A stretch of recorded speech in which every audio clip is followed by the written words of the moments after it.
Welcome into the Winner's Circle, where we relive the iconic moments of the 2023 disc golf season with the players who make those moments happen. Now we have a three-time major champion, a player who wears many hats in the disc golf world and has for a very long time. Jennifer Allen, thank you for joining us today.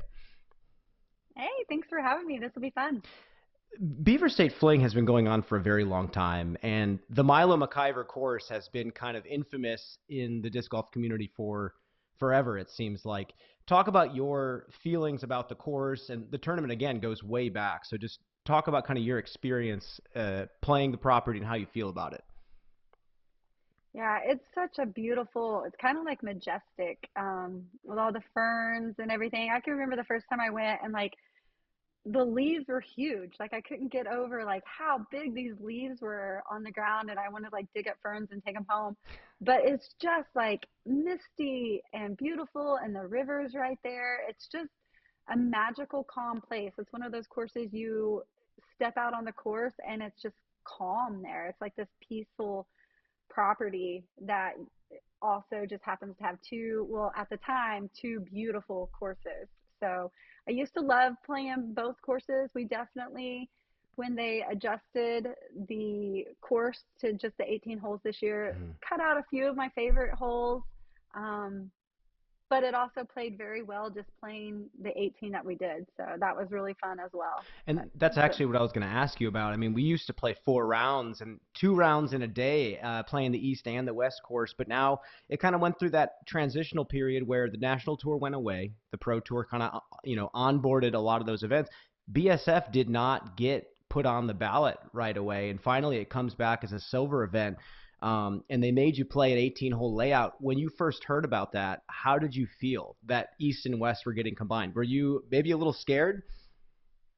I was curious how it was going to end up, but it ended up great. Mixed a couple of holes, took out a few of the really short holes that were just kind of filler holes. But unfortunately did take out a few that I really liked around the back, I believe the east part of the course. So took out just a few of the favorite holes, but also eliminated several of the short holes that I did not like. So. Well, perfect. And it seemed to be working out very well for you. I mean, most specifically this year, your second round was an absolute heater, shooting a 59, and it put you in a really good position going into the final day. Let's actually jump into the action and kind of talk about how you were feeling going into that final day. So I had parked this hole the day before. First day I went long, so I changed, dropped down to my T-bird and just throw a simple S shot at it. What a start. Talk about this. I didn't expect that. Oh my goodness. Out of all the aces you've hit in tournaments, where does this rank? It has to be the best.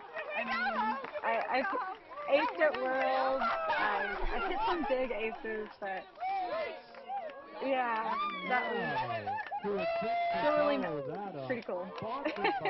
I didn't get to watch all of this too much before, so. The energy is certainly there. I mean, that must have been a huge relief. I mean, you start the first hole, you get the jitters, but then bang, you hit an ace. I mean, this has got to feel great. Yeah. So I really didn't have, I was just so excited. I had ran into Kat warming up, putting, and I just had this great energy, and I was like, let's just go have a blast today. And so I wasn't nervous. I was just ready to have a really good time. And like I said, I threw the exact same shot. I just cut up on a few of the leaves the day before, so it dropped right in front of the bucket. But missed those branches. Wow. On the final day. So, yeah.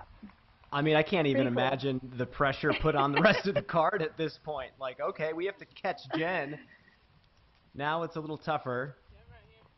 And, jeez. Well, and it's one of those things, you just lay in bed at night before and you're trying to fall asleep and you're going through shot by shot.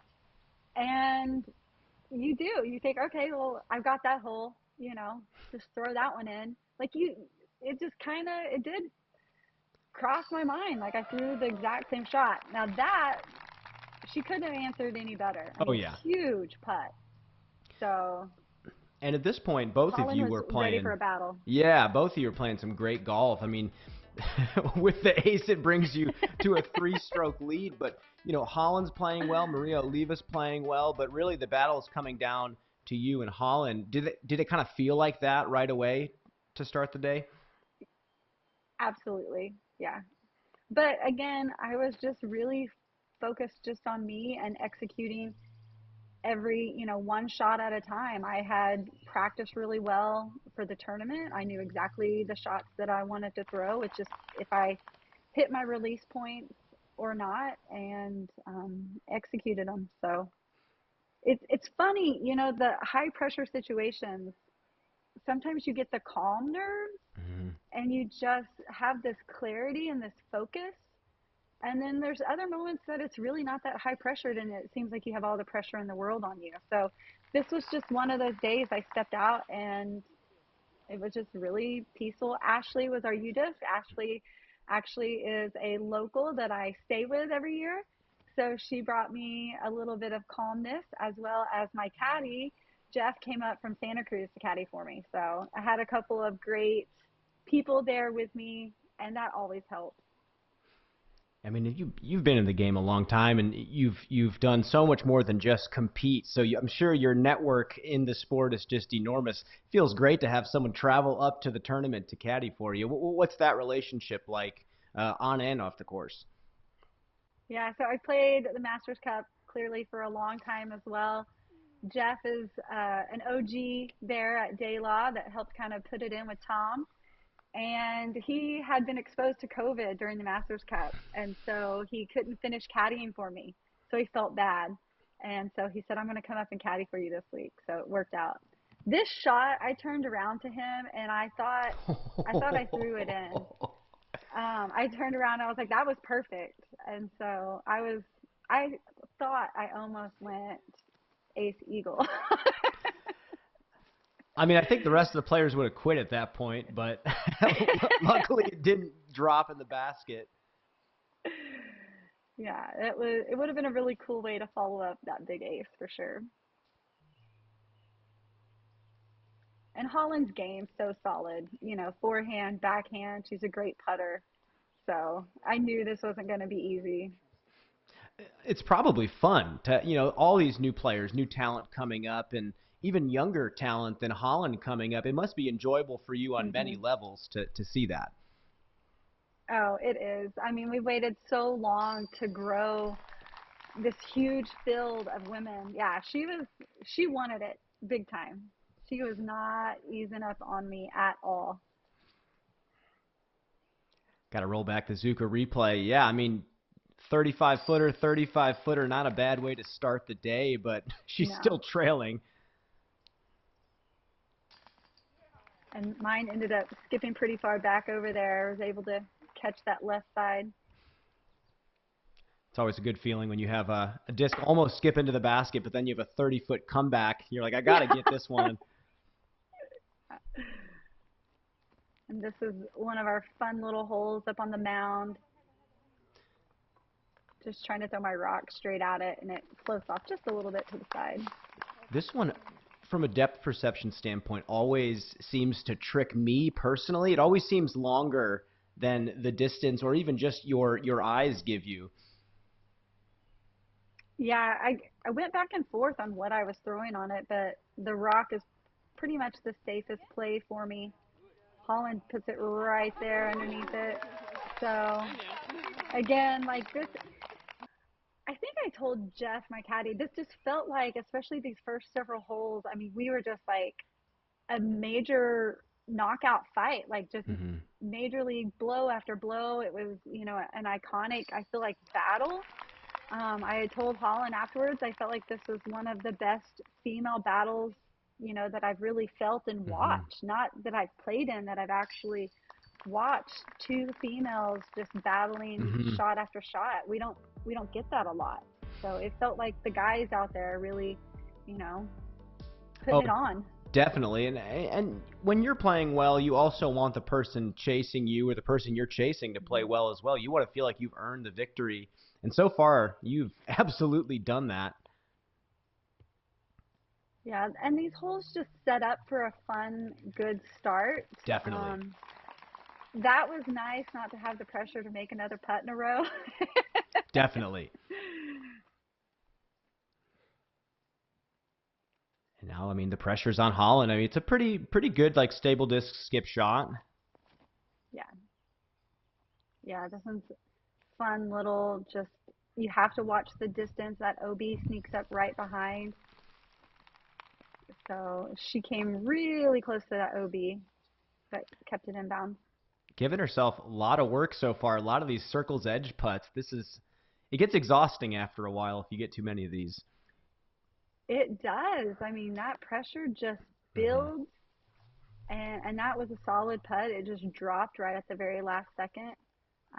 But yeah, I don't feel like we have had the time Hmm. to exhale yet. You Yeah. know, it was like hole after hole to get going without a break. So you knew that eventually there was going to be a small error here or there.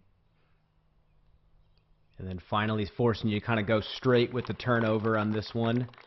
Is there an aggressive play on this one, or is that flat shot kind of the way to go on this?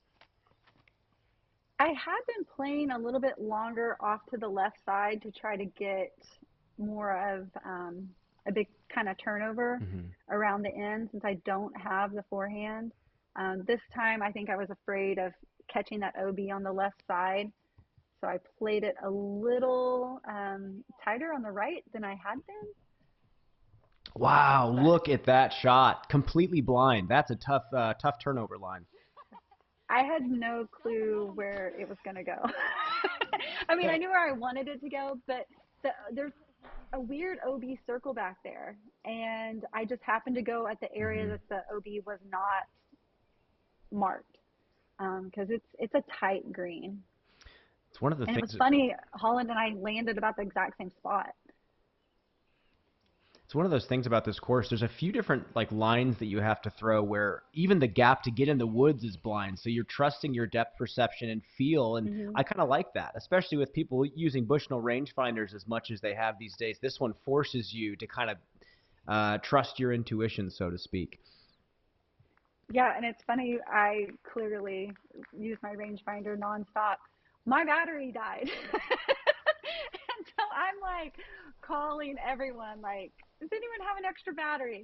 Because that's just something you change your Of battery in course. your rangefinder like every 2 years.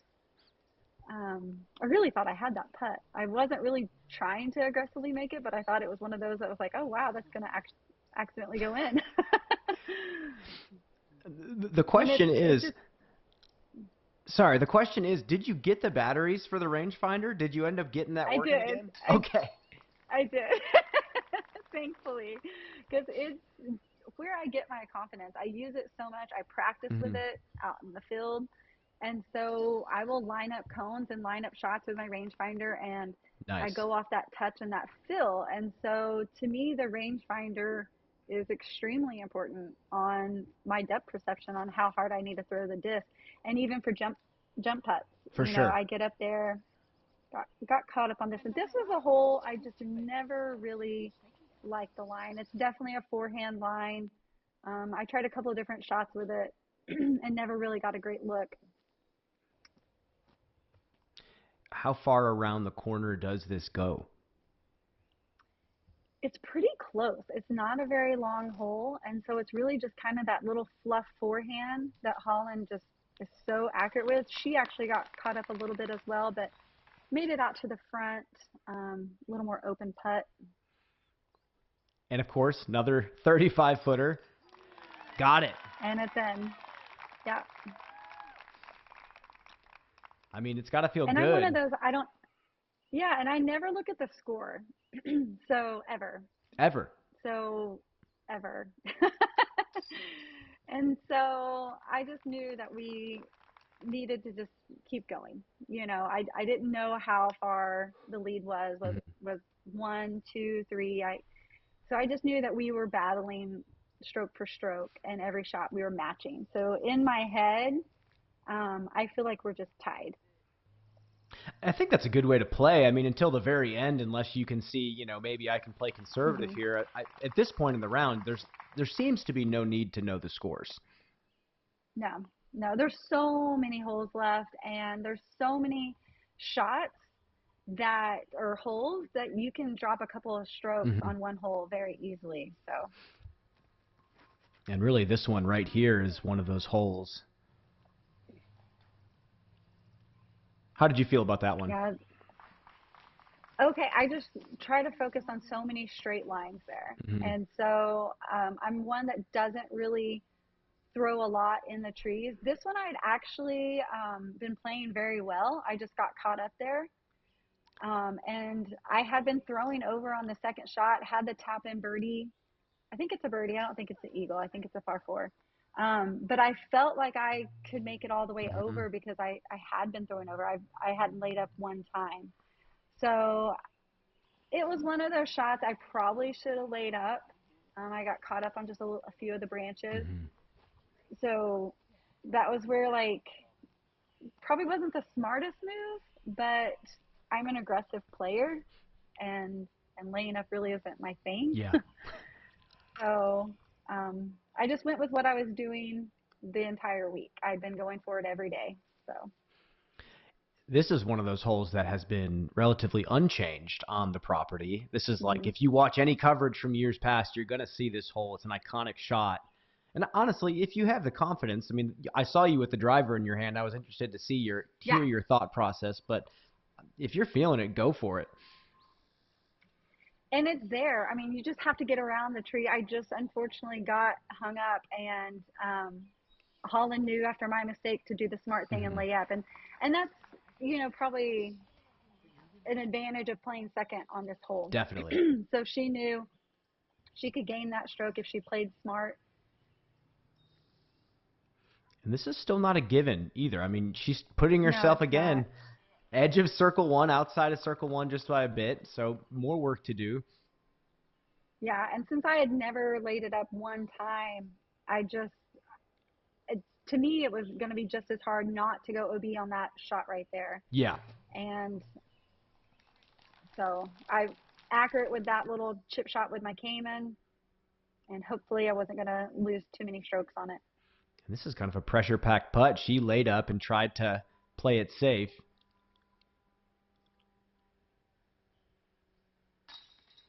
Got it. And solid every Wow. time. This is looking like putting league. 30 footer, 30 footer, 30 footer. When did you switch to the basketball putt for the tap ins? Was that recent? No, I've done that for several years. I think playing Vista, we have like Hmm. 7 or 8 elevated baskets. And so I started just going with the turbo up close because it's really hard being short, putting up at those elevated. Yeah, Um, and it's just one of those things I don't feel like I can miss. I have missed a couple of them, of course. but it feels like it's a guarantee putt. Definitely. So no nerves can really get to you on something like that. So it kind of eliminates the nerves for Hmm. me. This is another But I classic. definitely think yeah, this is a fun hole, and the basket placement is just so beautiful. I just go destroyer off the tee, just trying to play a big, wide hyzer. And as long as you don't get caught up, you can go down the hill pretty far. Yeah. Question for you. I mean, the disc comes out of your hand so fast and has for a long time. How much these days are you training for distance? I know you have the world record, but how often are you throwing the big distance lines? I mean, I love to throw a long shot. So Oh my gosh. we were giving this crowd I mean, so fun. And I actually haven't went back and watched this full set. I've watched a few shots here Hmm. and there, highlights, but I mean, this is how it was. It was nonstop the entire time, shot after shot with Holland and I. And another great shot from So you. I mean, yeah, Holland almost dunks it. You ace hole number one. It feels like a pay-per-view that you scripted at this point. we were going shot for shot for the basket. Like we did not. It was gas pedal all the way down this entire round. Celebration on So that one. You are so far below even the pole of the basket. yeah, way down in that ditch. That was definitely the nose angle coming up on that putt was extreme. And it's one of those you don't want to leave short. No. Um, but again, it was weird. You know, putting is something I usually get nerves on, and I just really we didn't feel the pressure. I don't know what was just so magical about this day, but Hmm. it was just fun. We were out there, and this is what happens. You get some great golf Hmm. and an epic battle. Early tight gap here. Yeah, and this is one we can actually reach. Yeah. I got a couple birdies on practice. Don't think I ever got it during the round, but if you hit that line perfect, like it looks really far, but with the downhill slope, it's a reachable hole. Like most of these holes are birdieable. With the elevation, are you slowing down on the disc or are you still throwing a distance driver on this? I'm going distance driver. Okay. Yeah, Trying to get the nose down and and push it. because yeah, and I won. I think the second round I actually ended up like 40 long. It's just there's so many trees you can get caught up on the leaves that backing down. I don't think it really matters. Like very rarely do you make it all the way clean. I see. So Yeah, there's a I think few. there might be a few that go fairway possibly on it, but I go driver. And on this course, how many different discs are you throwing, especially today? Are you just kind of sticking with the ones that are working, or do you feel like you're having to throw a bunch of different speeds out here? Gosh, I don't remember. I mean, I throw a lot of destroyers. Um, I think I throw my race to get a little bit of turn Hmm. here and there. Through my Firebird, my Cayman a lot. But I feel like there's a lot of distance shots. I throw the Yeah. Mako to get a little bit of those turns. Um, and then this round, it looks like it's like putter, putter, putter is really the main thing. Yeah, for real. I mean, for Holland and I both, I mean, I think the putter's the most important disc that we've been using. Well, speaking of, this is kind of a nervy tap in. Your left foot is completely sideways now. It was such an awkward, like I could barely wedge it in there. I was literally in the crevice of that tree and to where it's like uncomfortable. It wasn't like just awkward. It was actually uncomfortable. There was no way else to get my foot where my disc landed. This is a fun open hole that we can just let loose on. You just have to watch the angle on a lot of these holes Hmm. because there's typically not a lot of wind to affect it. But if you do get a little carried over or you try to be too aggressive and throw it too hard, you can end up, you know, not in an open placement. But if you just, you know, throw a nice long straight shot, get in the middle, you'll set yourself up for, you know, some easy birdies as long as again, you got to make that second shot too. Definitely. Every shot really is important. But most of the holes do have two shots to where you have a little bit of room if you make one bad shot to hopefully make up on the second. And you're sitting there just outside the bullseye, no problem. You've been just coasting along. I mean, only a couple of little mistakes here and there, but Holland has got to be sweating at this point. I don't know. We were both, I think, just still full throttle. Like, I mean, I don't feel like we really exhaled at this point yet still. It was every single hole, very few errors. And I think we were just waiting for one or the other to make a mistake, and it just wasn't really happening. Here she is from 33 again and And drops it one. looked in. Yeah. Yeah, it looked like it was in the whole way. And like a day And like actually this, thought my go ahead. I Sorry. thought my upshot was a little, yeah, you're good. I thought my upshot was a little bit shorter than what it was. So I kind of didn't realize it was as close as it was, which I think put a little bit more pressure on me. Um, Knowing that this is really close, she missed, I have to make this putt. And it was dead center, so that big exhale there. But walking up to it, I thought I left it short. Again, just another one of our favorite holes out here. and just trying to get the placement in the right spot for the next one. Yeah, this is such an iconic hole. You want to push it Hmm. forward, but also left, which is tricky. Right, right. And Holland looks like she's right out in the middle. I got tucked in a little bit. That is a smash of a standstill. When you're lining up a standstill, or maybe when you're teaching a newer player about standstill, what are you telling them or telling yourself to focus on? I kind of start everyone with a standstill because we use the standstill shot so much during the round anyways that it's a shot you need to know. And so it makes, I feel like, before you learn the X step, Hmm. you have to get that last part. So it kind of makes it easier, like one little part you learn at a time Yeah. for to improve the timing. Or if your timing gets off, almost went in. Again. And we couldn't see it. This is all the way around. So we had no clue what happened. Um, but we knew that everyone kind of went crazy at this point.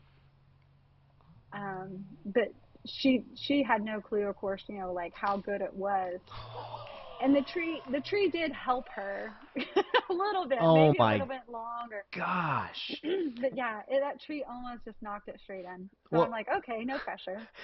what's funny is after that, you look back and Maria Oliva is just laughing at this point. She's like, "What am I watching? Yeah, This is yeah. insane." And now you have a really tricky, like, short spike hyzer. Which I love. The Spike Heiser has always been one of my favorite shots. So it's it's a fun shot. Couldn't really see. I think I went a little long. Can't remember exactly where it went. I think I went long. Just by a bit. Yeah. Didn't dunk it, So but this is kind of, didn't dunk it. There's a little tap in birdie there, and I definitely had the pressure on making that putt, and that was a long one. So finally got some room, and then you got it right back. And now 12, another just classic Mila McIver par 3. This is such a fun shot. yeah, there's so much elevation here, and I think that's one of the things I like about it. Even though I don't ever get to practice it, and For sure. it does take me a day or two to remember my nose angles, but it's just so fun to get that extra distance or use a slower, gliding disc Hmm. to let it just kind of watch it fly. Like there's nothing better than just watching a disc fly to me. That's why I love the game. So got cut up. This was definitely a hard approach. I had all the stuff on the right, and you can skip long like so easily. So I was able to get the distance on my upshots were money. And another 28 footer here. Ooh, second in a So row. yeah, when she'd make one, I'd miss one, and vice versa. We were kind of just tossing it back and forth. So I was able to save the par, and she did not capitalize on her great drive. So got lucky on that one. At this point, do you think she was looking at the scores, or did it look like the two of you were just pretty locked in? I feel like we were locked in. I know we both still just felt like it was really tight. By this point, maybe she was thinking the Hmm. holes were running out. Um, that that we've battled the entire time. There wasn't much movement, but those last few holes, again, you can drop several strokes in one hole. So I think she's a smart enough player to know that it definitely wasn't over. There's still Hmm. plenty of shots left. That tee shot is extremely difficult and underrated, and that drive was so good. You have to hit such a low ceiling to get up there. It's hard to get the distance right. I go with my T-bird, and I have been birdieing it, I think, most of the rounds. I think I got it almost every time. But it was hard to slow it down. I kind of Yeah. needed that speed to get it to go left, but yet not go too far. So some of these distances were a little touchy. but it is a really fun hole. A little shorter. Previously, we had played it longer around the back, so they shortened a lot of the holes for the women to make them all birdieable. I kind of thought I had that putt, so that one did kind of make me mad because it was like let it go, and I thought it was in. Chance to gain a little bit more ground, but no harm, no foul. Couple of pars. Kind of heading into the home stretch of the course now on 14. And I think it was either this hole or the hole after this one, I think. I just looked to my caddy and I was like, I don't even care. Like, if I won or lost, like, it was such an epic battle. And I knew I was giving it my all. I wasn't leaving anything out there, even with a few missed putts. I was trying my best. I was playing as good as I could play. So I wasn't going to be upset or disappointed in myself if I did not win.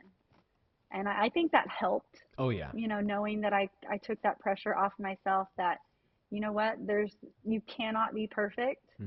And I did everything I could do out there. So, Yeah, I feel like it's so easy to start focusing on results. But if you just focus on mhm. the battle at hand and, sink into it and enjoy it, I mean, you read any sports psychology book, that's what they're always trying to tell you to do is sink into that present moment. And this just And looks it's like, so yeah, hard.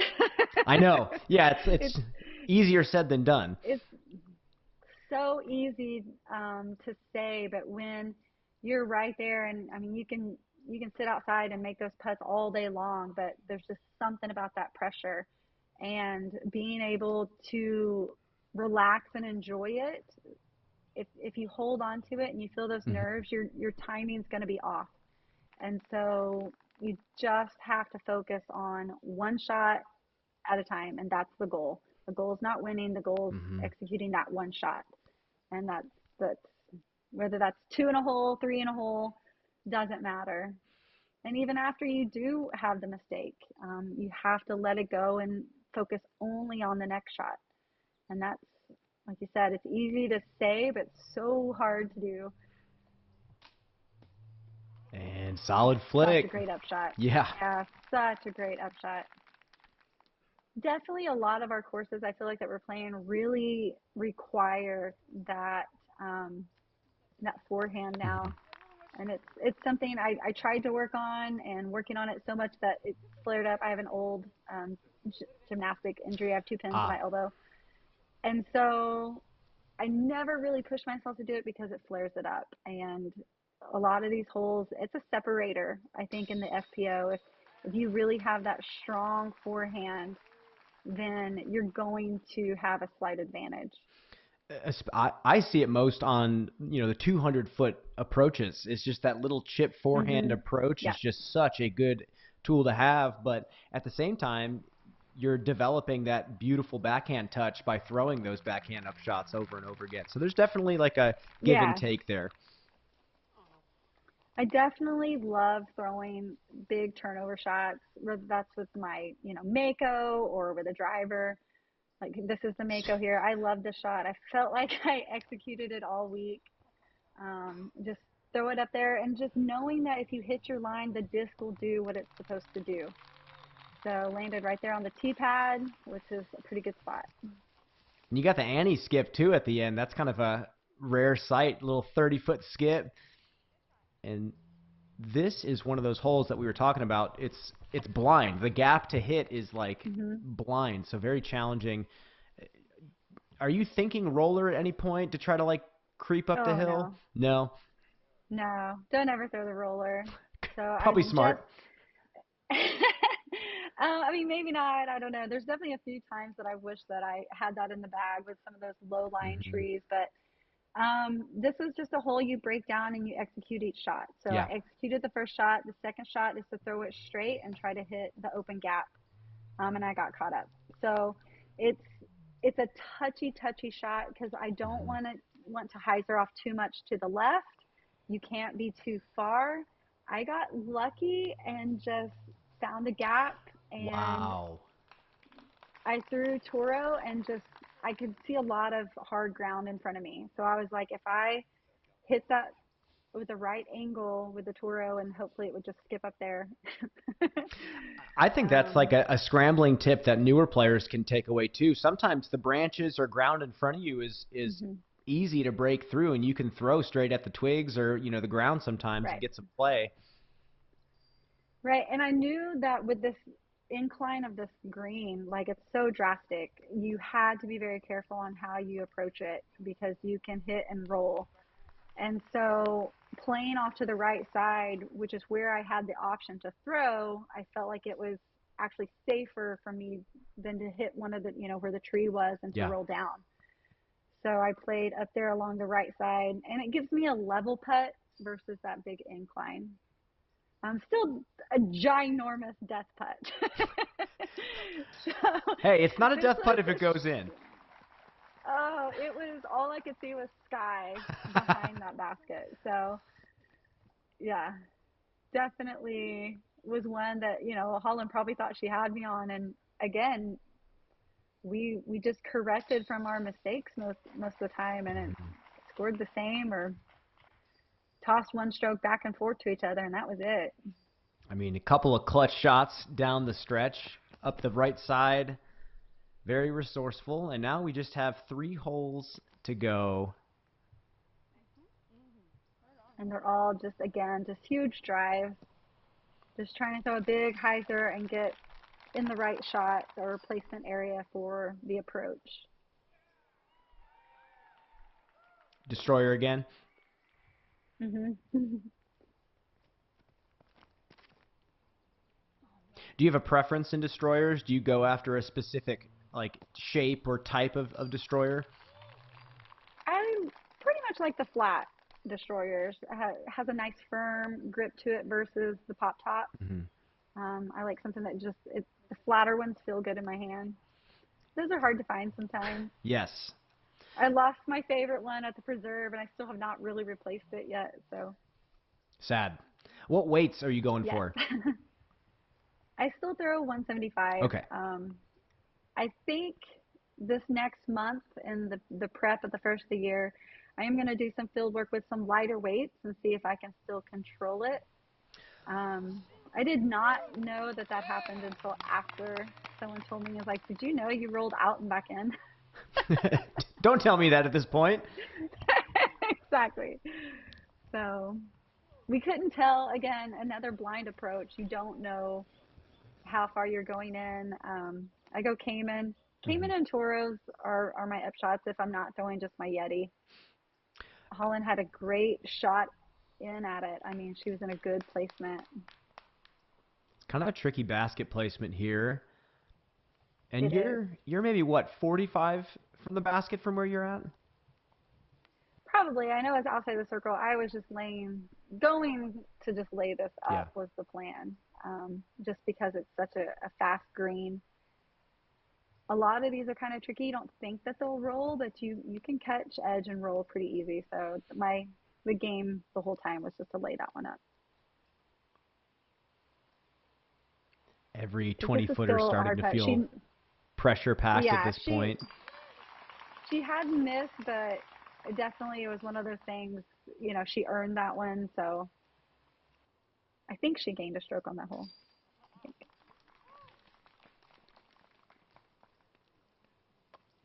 Brian, refresh your video.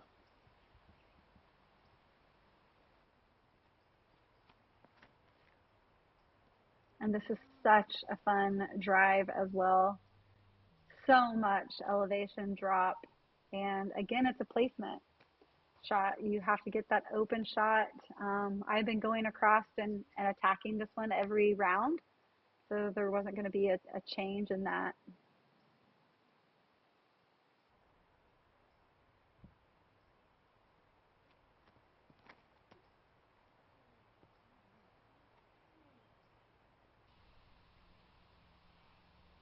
Got caught up a little bit on the grass is like super thick here. So it's like sometimes you can crest the hill or you'll just get caught up in the grass. I have been getting stuck behind the one big tree in the middle a few times. And so it just depends on where it lands. It's a big open field, but OB can come in along both sides. So I believe she's going to try to go across. And this is one of those things, like, you have to be all in if you're going to try to go for it. She plays it off the road absolutely perfectly and gets just the perfect skip. And that's just a great spot to attack the basket from there. Almost left you hanging. Wow. I know. I told her. I was like, hello. Like, I know we're battling here, but that was a great shot. So this is another destroyer, a little more stable. This is actually the one I lost. But I have a little bit more, a better angle, I think, than I had the day before. But I basically try to go to the same spot that Holland's going. Was able to get it on there the 2 previous rounds.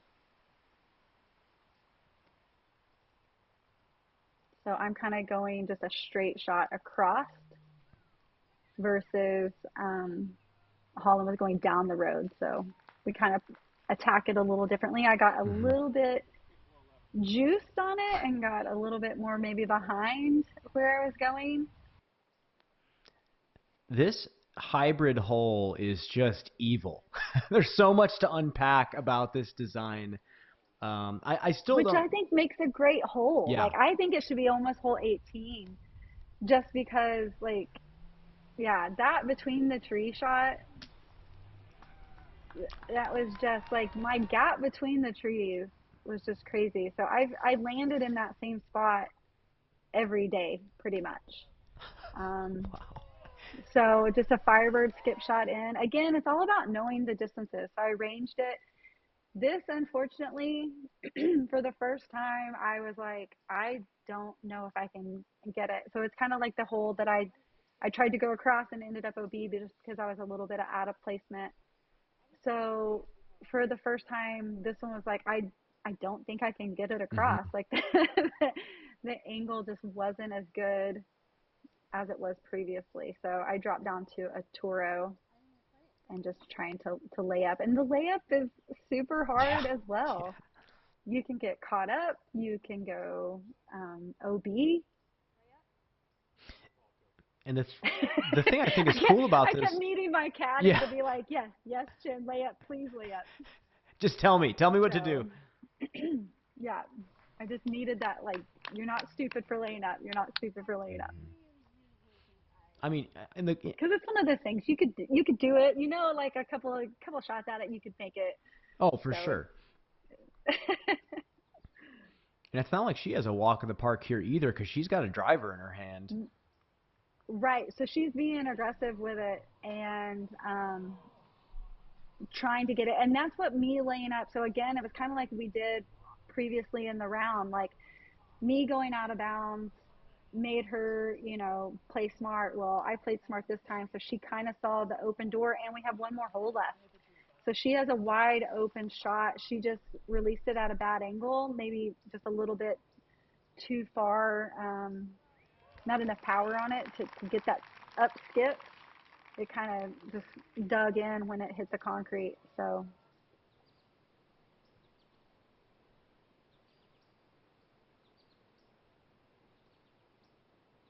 and again, she knows that we have one more hole afterwards.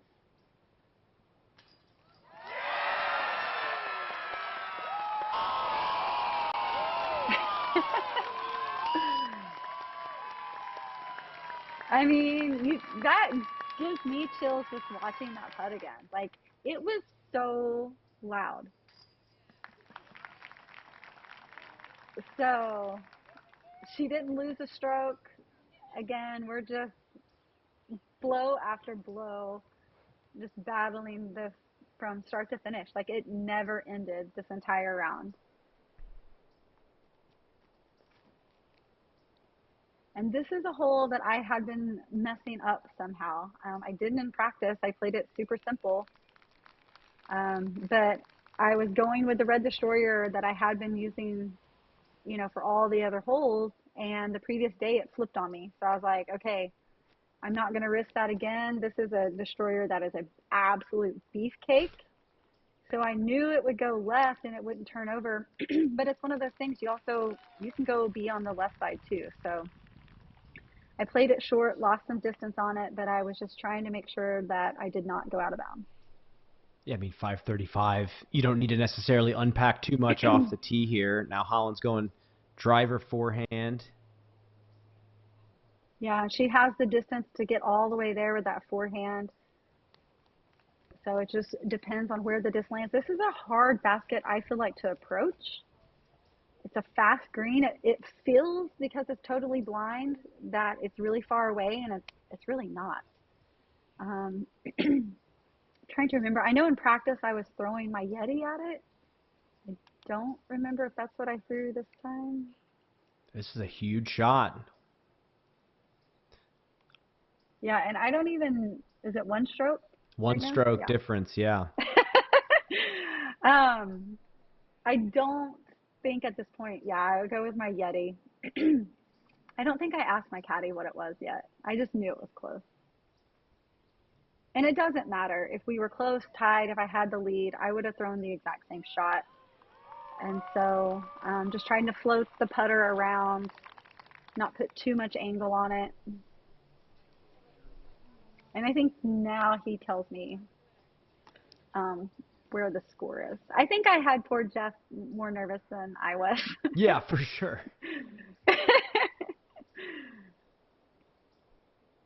And this is just... And there's lots of little stuff in the way. This is not a clean putt for either of us.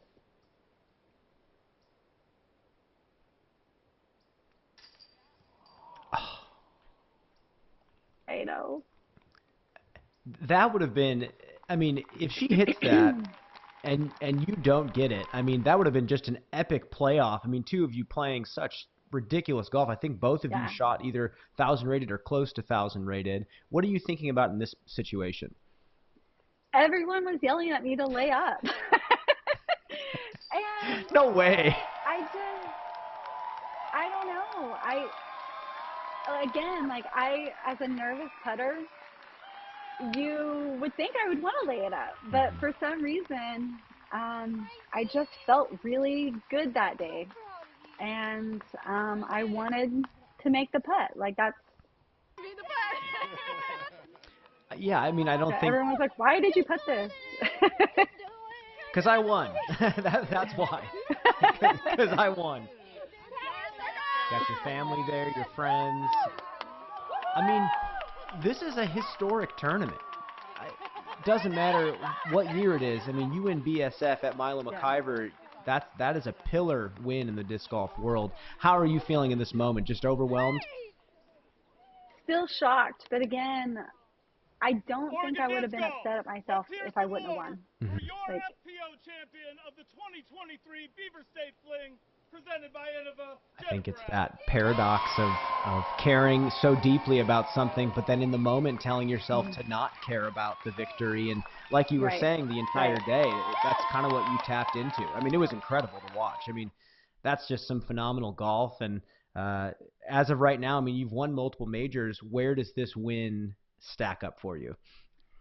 I think because the battle was so intense, like blow for blow, there was no other way to describe it. That's what it felt like, just a major battle between Holland and I, that there was not one moment that we let up.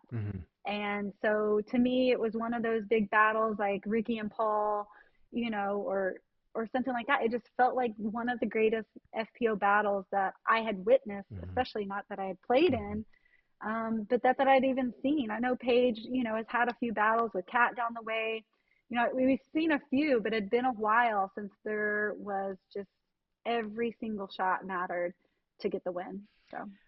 Well, Jen, this was just one fantastic win amongst a ton in this incredible 2023 season. And like you said, just the work of you and so many other women to grow this division over the years has started to bear its fruits. And now you get to have battles with all sorts of players throughout the country. Thank you so much for joining us. Thank you so much for your time. Any final words for the people at home watching? No, just thank you for supporting female disc golf. Like you said, we're finally getting the numbers that it's hard to cash. You know, there's so many incredible players that to come away cashing every week is really hard to do, especially to pull off a win. So it's it's a win that I will never forget. It's a tournament and course that I absolutely love, and I will always try to go back to. Unfortunately, I will say I will not be there this coming season because of Masters Worlds. But I'm also excited that I am still able to play both. I can come out and pick and choose and battle with these incredible women, and then I can also step back and enjoy playing Masters golf because that's why I love the game. Like, I love this game, and I will play for as long as I possibly can. So. Well, Jen, inspiring words from an inspiring person who's just been a mover and shaker in this sport for a long time. So thank you for joining us. And with that, we're going to wrap things up here in the winner's circle. Lots more disc golf content to come. Thanks for tuning in. We'll see you next time.